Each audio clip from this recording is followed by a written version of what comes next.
السلام علیکم ورحمۃ اللہ وبرکاتہ۔ الحمدللہ رب العالمین والصلاة والسلام علی اشرف الانبیاء والمرسلین نبینا محمد وعلی آلہ وصحبہ اجمعین ومن تبعہم بإحسان الی یوم الدین۔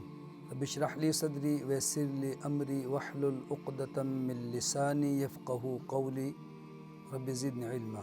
اعوذ باللہ من الشیطان الرجیم وَإِذْ نَجَّيْنَاكُمْ مِنْ آلِ فِرْعَوْنَ يَسُومُونَكُمْ سُوءَ الْعَذَابِ يُذَبِّحُونَ أَبْنَاءَكُمْ وَيَسْتَحْيُونَ نِسَاءَكُمْ وَفِي ذَلِكُمْ بَلَاءٌ مِّن رَبِّكُمْ عَظِيمٌ۔ سورہ بقرہ کی آیت نمبر 49 سے آج کی تفسیر میں بنی اسرائیل پر اللہ کے انعامات کا تذکرہ ہم سنیں گے اور پڑھیں گے انشاءاللہ کہ اللہ تعالیٰ نے ان کو کیسے کیسے انعامات سے نوازا، کس قدر احسانات کیے، اور بنی اسرائیل کو مشکلات میں اللہ تعالیٰ نے کیسی کیسی سہولتیں عطا فرمائیں، کیسی کیسی نعمتوں سے نوازا، لیکن یہ قوم بنی اسرائیل انتہائی ناشکری ہے، جس کی وجہ سے اللہ تعالیٰ کی پکڑ بھی آئی۔ اس سے آج کی نشست میں ہمیں یہ بات سیکھنے کو ملے گی کہ ہم اللہ کی نعمتوں کی قدر کرنا سیکھیں، ناشکری کرنے سے بچیں، اور بنی اسرائیل اور گزری ہوئی قوموں کے حالات سے عبرت حاصل کریں کہ جنہیں اللہ تعالیٰ نے بہت کچھ عطا کیا تھا، ناشکری کرنے پر اللہ تعالیٰ نے ان کو سخت ترین سزا بھی دی۔ تو بنی اسرائیل کو خطاب ہے، فرمایا وَإِذْ نَجَّيْنَاكُمْ مِنْ آلِ فِرْعَوْنَ، یاد کرو وہ وقت کہ جب ہم نے تمہیں فرعونیوں سے نجات عطا فرمائی۔ آل فرعون، فرعون کے ماننے والے۔ یہاں آل کے لفظ کی ایک وضاحت سن لیجئے کہ آل اور اہل کا معنی ہوتا ہے اہل خانہ بھی اور پیروکار بھی، متبعین بھی، دینی اعتبار سے ہو، جیسے اللہم صلی علی محمد وعلی آل محمد کما صلیت علی ابراہیم وعلی آل ابراہیم۔ تو آل کا لفظ انبیاء علیہ السلام کے لیے دینی لحاظ سے اللہ نے ان کو عظمت عطا فرمائی ہے، اور فرعون کے لیے بھی آل کا لفظ آیا جس کے معنی دنیاوی لحاظ سے تو بادشاہ تھا نا، ایک مقام تھا اس کا، ایک حیثیت تھی۔ تو آل کے معنی صرف اہل و عیال ہی نہیں ہیں، بلکہ آل کے معنی ہے متبعین۔ اسی سے جب ہم درود پڑھتے ہیں کہ اللہم صلی علی محمد وعلی آل محمد، تو آل سے مراد آپ کے اہل خانہ بھی ہیں، ازواج مطہرات، آپ کی اولاد، آپ کے نواسے، اور اسی طریقے سے آپ کے خاندان کے لوگ بھی، اور آپ کے تمام متبعین یعنی تمام مسلمان جو رسول اللہ صلی اللہ علیہ وسلم کی پیروی کرتے ہیں، آپ سے محبت کرتے ہیں، وہ اس دعا میں اور آل میں شریک ہیں۔ جیسا کہ فرعونیوں کا پورا لاؤ لشکر تھا جو بنی اسرائیل کو اذیت دیتا تھا، تو ان سے اللہ نے نجات دی، تو یہاں پر آل کا لفظ اللہ نے استعمال فرمایا، یعنی فرعون کے تمام ماننے والے، اس کے کارندے۔ وَإِذْ نَجَّيْنَاكُمْ مِنْ آلِ فِرْعَوْنَ، اور یاد کرو جب ہم نے تم کو آل فرعون سے، فرعونیوں سے نجات دی۔ يَسُومُونَكُمْ سُوءَ الْعَذَابِ، وہ تمہیں سخت عذاب کا مزہ چکھا رہے تھے، سخت قسم کی اذیت اور عذاب میں تم کو مبتلا کر رکھا تھا، یعنی غلام بنایا ہوا تھا، وہ بھی ایسا غلام کہ جس کی کوئی تنخواہ نہیں، کوئی معاوضہ نہیں، کوئی اجرت نہیں، کوئی پوچھنے والا ہی نہیں، بچہ کچا کھانا دے دیا، جس طرح سے چاہتے ان پر ظلم کرتے تھے۔ یہاں تک کہ عذاب کی انتہا اس وقت ہوئی جب فرعون نے ایک خواب دیکھا، اور جس کی تعبیر نجومی نے یہ بتائی کہ بنی اسرائیل میں ایک بچہ پیدا ہوگا جس کی وجہ سے فرعون تمہاری بادشاہت خطرے میں ہے، تو کرسی بچانے کے لیے اس نے منصوبہ بنایا۔ یذبحون ابناءکم، وہ تمہارے بیٹوں کو ذبح کر رہے تھے، وَيَسْتَحْيُونَ نِسَاءَكُمْ، اور تمہاری عورتوں کو زندہ رہنے دیتے۔ پیدا ہوتے ہی ہر خاتون کے ساتھ جاسوس خواتین لگی رہتی، ہر گھر تک ان کی رسائی ہوتی تھی، اور جیسے ہی بچے کی ولادت ہوتی فوراً کارندے پہنچ جاتے۔ اگر بچے کی ولادت ہوتی تو ماں باپ کے سامنے نومولود کو ذبح کر دیا جاتا، قتل کر دیا جاتا، اور اگر بیٹی ہوتی تو فرعونی بدبخت کہتے تھے یہ ہماری عورتیں ہیں، ہماری خواہشات کی تکمیل کے لیے ان لڑکیوں کو رہنے دو۔ تو اللہ نے فرمایا کہ وہ عورتیں کہہ کر ان کو زندہ چھوڑتے تھے، لڑکی نہیں کہتے تھے۔ وَيَسْتَحْيُونَ نِسَاءَكُمْ وہ تمہاری عورتوں کو زندہ چھوڑ دیتے تھے۔ وفی ذالکم بلاء من ربکم عظیم، تمہارے رب کی طرف سے اس میں بہت بڑی آزمائش تھی۔ یا بلاؤن کے معنی انعام کے بھی ہوتے ہیں، یعنی اس اذیت سے جو اللہ نے تم کو نجات دی یہ بہت بڑا اللہ کا انعام تھا۔ ہم بھی جب کسی پریشانی میں مبتلا ہوتے ہیں نا تو گر گڑاتے ہیں۔ قرآن میں اللہ تعالیٰ نے بارہا اس کا ذکر کیا کہ انسان پریشانی میں تو اللہ تعالیٰ سے خوب دعائیں کرتا ہے۔ اذا مس الانسان الضر دعانا لجنبہ قائما او قاعدا، تکلیف پہنچتی ہے نا تو ہر وقت اللہ تعالیٰ کو خوب پکارتا ہے۔ ہاں فلما کشفنا عنہ ضرہ مر کأن لم يدعنا الی ضر مسہ، جب پریشانی ہم دور کرتے ہیں تو وہ ایسے لا تعلق ہو کر گزرتا ہے جیسے کبھی اس نے دعائیں کی نہیں۔ تو یہ خود غرضی اللہ کو پسند نہیں ہے۔ جہاں مشکلات میں اللہ سے دعا کرتے ہو، مشکلات ٹل جائے پھر بھی اللہ سے مانگو، اللہ سے عافیت مانگو، دنیا یا آخرت کی نعمتوں کا سوال کرو، اللہ کی عبادت کرو۔ وَإِذْ فَرَقْنَا بِكُمُ الْبَحْرَ، اور وہ وقت بھی یاد کرو کہ جب ہم نے تمہارے لیے سمندر کو پھاڑ دیا، یعنی پانی کو جس طرح سے کسی دیوار کو چیرا جاتا ہے، پھاڑا جاتا ہے، کپڑا پھاڑا جاتا ہے، اس طرح پانی کو چیر کے اور بیچ میں خشک راستے بنا دیے۔ فَأَنْجَيْنَاكُمْ، تو سمندر کو پھاڑ کے ہم نے تم کو نجات دی۔ وَأَغْرَقْنَا آلَ فِرْعَوْنَ، اور آل فرعون کو ہم نے غرق کر دیا۔ وَأَنْتُمْ تَنْظُرُونَ، تم یہ سب کچھ دیکھ رہے تھے، تمہاری آنکھوں کے سامنے ہوا۔ چونکہ ایک طویل عرصہ فرعون کی غلامی میں رہنے پر اتنے مرعوب تھے کہ انہیں یقین نہیں آ رہا تھا کہ فرعون مر سکتا ہے اور ہم اس کے ظلم سے چھٹکارا پا سکتے ہیں، یقین نہیں آ رہا تھا۔ تو اللہ تعالیٰ نے فرعون کی لاش کو پانی سے باہر پھینکوا دیا ان کی نظروں کے سامنے۔ اب انہوں نے دیکھا کہ تو بے جان لاش، واقعی فرعون مر گیا ہے، تو انہیں یقین آیا۔ اللہ تعالیٰ نے فرعونیوں سے بنی اسرائیل کو نجات دی۔ فرمایا یاد کرو وَإِذْ فَرَقْنَا بِكُمُ الْبَحْرَ۔ اس کی تفصیل آگے آئے گی کہ جب موسیٰ علیہ السلام راتوں رات بنی اسرائیل کو لے کر روانہ ہوئے تو فرعونیوں کو پتہ چلا کہ ہمارے بے دام غلام ہم سے بھاگ کر چھٹکارا حاصل کرنا چاہتے ہیں۔ تو فرعون نے کہا کہ اِنَّ هَؤُلَاءِ لَشِرْذِمَةٌ قَلِيلُونَ، مختصر سے مٹھی بھر لوگ ہیں، وَإِنَّهُمْ لَنَا لَغَائِظُونَ، اور انہوں نے ہمیں غصہ دلایا ہے، اب ہم چلتے ہیں ان کو پکڑ کے لائیں گے یا سزا دیں گے۔ تو تعاقب میں انتقام لینے کے لیے چل پڑے، پیچھے فرعون کا لشکر اور آگے سمندر ٹھاٹے مارتا ہوا۔ بنی اسرائیل بڑی ناشکری ہے، جس اللہ نے حکم دیا کہ تم شہر سے نکلو وہی اللہ بچائے گا، تو اس کے بجائے موسیٰ علیہ السلام سے شکوہ کرنے لگے کہ اے موسیٰ اب پانی میں ڈبو کے مارو گے یا فرعون کے ہاتھوں ذلیل ہو کر ہم یہاں مریں گے؟ وہاں زندہ تو تھے، غلامی تھی لیکن زندہ تو تھے، بچے کچے ٹکڑے مل جاتے تھے، کھا کے گزارا کر لیتے تھے۔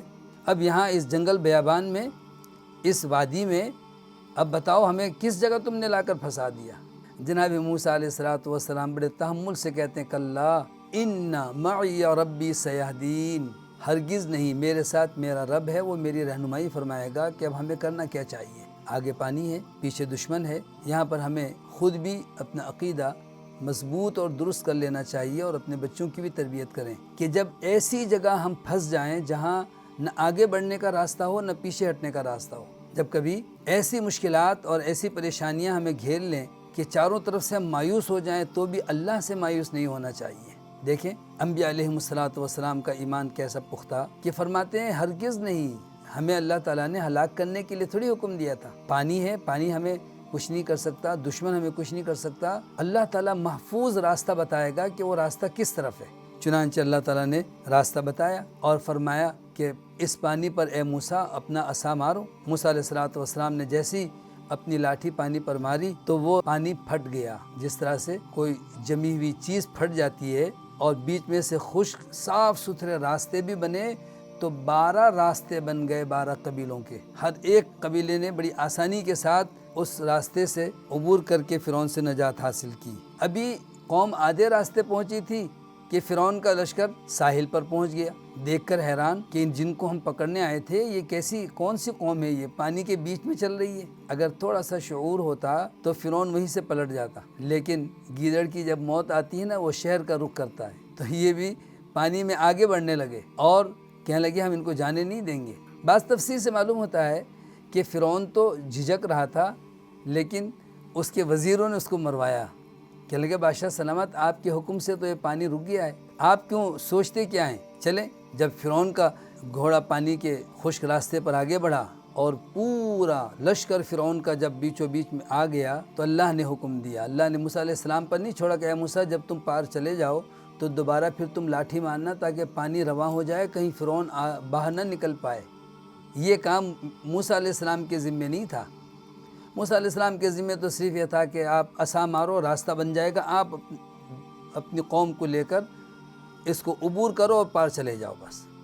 چنانچہ موسیٰ علیہ السلام اور بنی اسرائیل تو دوسرے ساحل پر پہنچ گئے اور فرعونیوں کو ان کی نظروں کے سامنے وَأَغْرَقْنَا آلَ فِرْعَوْنَ وَأَنْتُمْ تَنْظُرُونَ، آل فرعون کو ہم نے غرق کر دیا، تم دیکھ رہے تھے۔ دشمن کتنا ہی طاقتور کیوں نہ ہو، اللہ کی پکڑ بڑی سخت ہے۔ یہاں ہمیں ایک بات یہ معلوم ہوئی کہ اس وقت کے حالات کے مطابق فرعون کے ہلاک ہونے اور بنی اسرائیل کے بچ نکلنے کی کوئی دور دور تک امید نظر نہیں آ رہی تھی۔ تبھی تو بنی اسرائیل جو ہے نا وہ چیخنے لگے، چلانے لگے، موسیٰ کہاں مروایا لا کر، آگے پانی پیچھے دشمن۔ لیکن ایمان بہت عظیم چیز ہے۔ وَعَلَى اللَّهِ فَلْيَتَوَكَّلِ الْمُؤْمِنُونَ، ایمان والوں کو تو اللہ پر پورا توکل اور بھروسہ ہونا چاہیے، اللہ پر بھروسہ کریں۔ تو دیکھیں اللہ تعالیٰ نے کیسے نجات دی۔ اس واقعے کا قرآن مجید میں متعدد جگہ تذکرہ آیا ہے اور تفصیل کے ساتھ آیا ہے۔ اس سے جو سبق ہمیں ملتا ہے کہ اللہ تعالیٰ کے انعامات کو یاد کریں اور مشکلات سے جب نکل جائیں تو اس کو بھولنا نہیں چاہیے، بار بار اللہ کا شکر ادا کریں کہ اللہ تو نے ہی ہمیں اس غم سے نجات دی، اس پریشانی سے تو نے بچایا۔ وَإِذْ وَعَدْنَا مُوسَىٰ 40 لَيْلَةً، اور یاد کرو وہ وقت جب ہم نے موسیٰ علیہ السلام سے 40 راتوں کا وعدہ کیا، یعنی 40 راتوں کے وعدے پر ہم نے بلایا۔ پہلے 30 کا تھا، وَعَدْنَا مُوسَىٰ 30 لَيْلَةً فَأَتْمَمْنَاهَا بِعَشْرٍ فَتَمَّ مِيقَاتُ رَبِّهِ 40 لَيْلَةً۔ یعنی اللہ تعالیٰ نے موسیٰ علیہ السلام کو بلایا اور فرمایا کہ 30 دن تک عبادت کرو، روزے رکھو، اور پھر اللہ سے ملاقات کا تم کو شرف حاصل ہوگا۔ تو جناب موسیٰ علیہ السلام جانے لگے بنی اسرائیل بڑی کج بحث اور بڑی بے وفا قوم میں، کہنے لگی موسیٰ ہم تو نہیں مانتے کہ تم اللہ سے ہم کلام ہو کر کے آئے اور اللہ نے تم کو کتاب دی، ہمیں تو یقین نہیں آ رہا۔ تو جناب موسیٰ علیہ السلام نے ان کو یقین دلانے کے لیے اپنی قوم میں سے 70 سنجیدہ بردبار افراد کا انتخاب کیا۔ وَاخْتَارَ مُوسَىٰ قَوْمَهُ 70 رَجُلًا لِمِيقَاتِنَا، ہماری ملاقات کے لیے جب موسیٰ آنے لگے تو اپنی قوم میں سے 70 افراد بھی منتخب کر لیے، ساتھ میں لے لیے۔ جب کچھ راستہ باقی رہ گیا تھا تو موسیٰ علیہ السلام نے رفتار تیز کر دی اور اپنی قوم سے کہا کہ تم لوگ آؤ، سیدھے سیدھے میں جا رہا ہوں۔ موسیٰ علیہ السلام آگے بڑھ گئے تو اللہ نے فرمایا مَا عَجَلَكَ عَنْ قَوْمِكَ يَا موسیٰ، موسیٰ آپ کو اپنی قوم سے آگے آگے لانے میں کس چیز نے جلدی میں ڈال دیا؟ کہنے لگے یا اللہ میں تیری ملاقات کے لیے بےتاب تھا۔ تو اللہ تعالیٰ نے 10 دن اور عبادت کا حکم دیا، 40 دن تک فرمایا عبادت کرو، پھر اللہ سے ملاقات ہوگی اور ہم کلام ہوگے اور اللہ تعالیٰ تمہیں کتاب عطا فرمائے گا۔ 40 کے لفظ سے بعض لوگ بہت سارے 40 کے کام ڈھونڈتے ہیں اور ثابت کرتے ہیں کہ چونکہ موسیٰ علیہ السلام کو اللہ نے 40 دن کے لیے عبادت کا حکم دیا تھا، لہٰذا آج بھی کوئی 40 دن کسی مرنے والے کا ہو جائے تو 40واں منائے۔ کیوں جی؟ قرآن سے 40 ثابت ہے۔ تو قرآن سے اس قسم کے مسائل ثابت کرنا یہ اللہ کے احکامات کا غلط استعمال ہے۔ شریعت نے اور رسول اللہ صلی اللہ علیہ وسلم نے اگر اس 40 سے بہت سارے 40 کام بتائے ہوتے تو پھر ورنہ عبادات کو قیاس نہیں کیا جا سکتا، عبادات کے لیے دلیل چاہیے ہوتی ہے۔ تو تبلیغ کے لیے تو رسول اللہ صلی اللہ علیہ وسلم کا طریقہ یہ تھا کہ جس علاقے میں ضرورت ہوتی آپ کسی صحابی کو بھیج دیتے، مستقلاً وہ رہائش وہاں اختیار کرتے۔ آج عیسائی اپنے داعی اور مبلغین کو اسی طرح بھیجتے ہیں۔ دیہاتوں میں جا کر دیکھیں کہ ان کا کوئی ڈاکٹر ہے اور دیہات میں بیٹھا ہوا ہے، لوگوں کی خدمت کر رہا ہے، بظاہر ڈاکٹر ہے لیکن حقیقت میں وہ عیسائیت کی تبلیغ کے لیے آیا ہوا ہے، اور اتنی خفیہ طریقے سے وہ لوگوں میں عیسائیت پھیلا رہا ہوتا ہے کہ پتہ بھی نہیں چلتا۔ وہ کسی بچے کو تعلیم کے بہانے شہر میں داخل کرواتا ہے اور پھر شہر سے کہتا ہے کہ میں اس کو جو ہے انگلینڈ پڑھنے کے لیے بھجواؤں گا۔ تو موسیٰ علیہ السلام کو اللہ تعالیٰ نے 40 راتوں کی عبادت کا حکم دیا تھا۔ وَإِذْ وَعَدْنَا مُوسَىٰ 40 لَيْلَةً، وہ وقت یاد کرو جب ہم نے موسیٰ علیہ السلام کو 40 راتوں کا عبادت کا حکم دیا۔ ثُمَّ اتَّخَذْتُمُ الْعِجْلَ مِن بَعْدِي، پھر ان کے بعد تم نے بچڑے کو معبود بنا لیا۔ وَأَنْتُمْ ظَالِمُونَ، تم واقعی ظالم تھے۔ موسیٰ علیہ السلام کی عدم موجودگی میں ان کے بھائی ہارون کو موسیٰ علیہ السلام نے اپنا نائب اور خلیفہ بنایا تھا، تو ہارون علیہ السلام کو قوم نے اہمیت نہیں دی، حالانکہ وہ بھی نبی تھے، موسیٰ علیہ السلام کے بھائی تھے۔ اور موسیٰ علیہ السلام کی غیر موجودگی میں سامری ایک شخص نے دیکھا کہ جب موسیٰ علیہ السلام کے پاس جبرائیل امین آتے تھے تو جس جگہ جبرائیل علیہ السلام کا گھوڑا قدم رکھتا تھا اس جگہ زمین ایک دم ہری بھری ہو جاتی تھی، ایک دم ہریالی اگاتی تھی۔ تو اس نے کہا کہ یہ تو زمین میں ان کے قدم رکھنے کے نشانات میں تاثیر پیدا ہوئی، اس کا مطلب اس مٹی میں تاثیر ہے۔ تو اس نے وہاں سے ایک مٹھی بھر مٹی لے لی اور سنبھال کے رکھی، اور جب موسیٰ علیہ السلام 70 افراد کو لے کر اللہ سے ہم کلام ہونے کے لیے طور پہاڑ پر تشریف لے گئے تو سامری نے قوم سے کہا کہ تم اپنے زیورات لے کے آؤ، میں تمہارے لیے ایک گائے یا بچھڑا بناتا ہوں۔ کہتے ہیں مصر میں یہ وبا عام تھی کہ وہ لوگ گائے کی پوجا کرتے تھے، بچھڑے کو اس نے سونے کے زیورات پگھلا کر کے اور ایسا بچھڑا بنایا کہ اس کے منہ سے جب ہوا داخل ہوتی تو ایسا معلوم ہوتا تھا جیسے واقعی بچھڑے کی آواز نکل رہی ہے، بیچ میں خلا تھا ہوا کی وجہ سے، اور وہ مٹھی بھر مٹی جو تھی وہ بھی اس نے اس میں ڈال دی۔ اور جب قوم نے دیکھا کہ اس گائے سے بچھڑے سے آواز آ رہی ہے، قوم پاگل ہو گئی۔ ایک چھوٹی سی بات آواز سن کر کے کہنے لگی یہ تو بہت عظیم گائے ہے، یہ تو ہمارا رب ہے معاذ اللہ۔ اس کو معبود سمجھ کر کے نفع نقصان کا اختیارات کا حامل تصور کر کے اس کی عبادت شروع کر دی۔ جناب ہارون علیہ السلام نے سمجھایا، ہارون علیہ السلام کے بھی دشمن ہو گئے کہ تم بیچ میں بولو گے نا تو پھر تم کو بھی راستے سے ہٹا دیں گے۔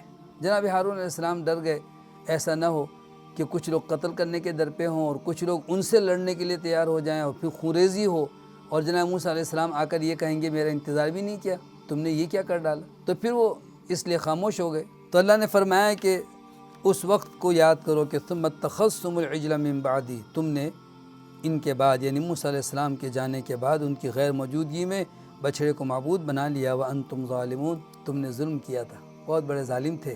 کہتے ہیں یہ نفسیاتی طور پر غلامی کا نتیجہ تھا۔ پہلے تو فرعون کے غلام تھے، اور پھر جب فرعون کی ہلاکت کے بعد مصر آئے تو دوسری قوموں کو دیکھا، ان کی غلامی شروع کر دی۔ کہتے ہیں ان کے ہاں گائے اور بچڑوں کی پرستش ہوتی تھی تو انہوں نے اسی طرح سے شروع کر دیا۔ آج بھی دیکھیں کچھ لوگ جس طرح سے ہندو گائے کو پوجتے ہیں، ایسے ہی بعض نام نہاد مسلمان گھوڑوں کو پوجتے ہیں اور انہیں سمجھتے ہیں کہ شاید یہ بڑا متبرک ہے، نفع نقصان کا مالک ہے۔ دیکھیں خیر و برکت تو اللہ نے گھوڑے میں رکھی ہے کہ اس پہ سوار ہو کر اللہ کی راہ میں جہاد کے لیے نکلا جاتا ہے، لیکن اس کی عبادت کرنا، اس کے آگے سجدہ کرنا اور اس کو جو ہے اتنی اہمیت دینا کہ اس کے نیچے سے اپنے بچوں کو گزارتے ہیں اور نہ معلوم کس طرح کی خرافات کرتے ہیں۔ تو اللہ نے فرمایا کہ تم نے بھی اس قسم کی بیہودہ حرکتیں شروع کر دی، بچڑے کو پوجنے لگ گئے تھے، ثم عفونا عنکم، پھر ہم نے تم کو معاف کر دیا، من بعد ذالک، اس کے بعد، لعلکم تشکرون، تاکہ تم شکر بجا لاؤ۔ معاف کرنے کا تذکرہ آگے تفصیل سے آ رہا ہے، یعنی سزا دینے کے بعد جنہوں نے بچڑے کو پوجا تھا ان سے کہا گیا کہ فَاقْتُلُوا أَنفُسَكُمْ، اپنے آپ کو ہلاک کرو، قتل کرو، اس کی تفصیل آگے آ رہی ہے۔ بہرحال اللہ تعالیٰ نے صفحہ ہستی سے اس قوم کو مٹایا نہیں، باقی لوگوں کو جو خاموش تماشائی تھے ان کی بھی غلطی تھی لیکن اللہ نے معاف کر دیا، اور جنہوں نے روکا ٹوکا تھا کہتے ہیں انہیں حکم دیا کہ تم ان کو قتل کرو جنہوں نے بچڑے کی عبادت کی تھی۔ یاد رکھیں قرآن مجید کا جو بنیادی موضوع ہے وہ ہے توحید باری تعالیٰ، اللہ تعالیٰ کی عبادت کرنا، اپنے تمام امور میں نفع و نقصان کا اختیار صرف اللہ کے پاس ہے، اسی کو معبود ماننا، یہ ہے توحید، یعنی اسی کے لیے رکوع، سجدہ، دعا، خوف اور امید، اور اسی طریقے سے نظر، نیاز، غرض کے عبادت کی تمام اقسام خاص اللہ تعالیٰ کے لیے ہے، بس کوئی دوسرا شریک نہیں ہو سکتا، نہ کوئی زندہ، نہ مردہ، نہ ولی، نہ شہید، نہ نبی، کسی کے لیے عبادت کا کوئی حصہ انجام دینا شرک ہے اور حرام ہے۔ انہوں نے شرک کا بھی ارتکاب کیا اور بڑی نافرمانیاں کی۔ اللہ تعالیٰ ہمیں اللہ کے ہم پر جو احسانات ہیں ان کو یاد رکھ کر اللہ کی عبادت اور شکر گزاری پر قائم رہنے کی توفیق عطا فرمائے۔ آج کے موضوع کے حوالے سے سوال ہے کہ بچوں کو شکر گزاری کا کس طریقے سے ہم عادی بنائیں اور ناشکری سے کیسے بچائیں۔